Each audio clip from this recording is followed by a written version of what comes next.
Tinamaan sa tagiliran si Captain Sandoval. Kahit may malubhang tama sa tagiliran, gumanti pa din ng putok ang kapitan hanggang sa tamaan na siya ng bala sa kanyang leeg at pisngi. Ang mga tamang ito ang nagpatigil kay Captain Sandoval.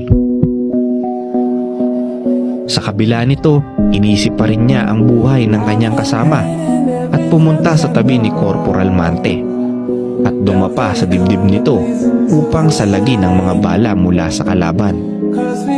Nang dumating ang reinforcement, naabutan nila ang walang buhay na katawan ni Captain Sandoval at sa ilalim nito ang katawan naman ni Corporal Mante na nakaligtas sa pag-atake.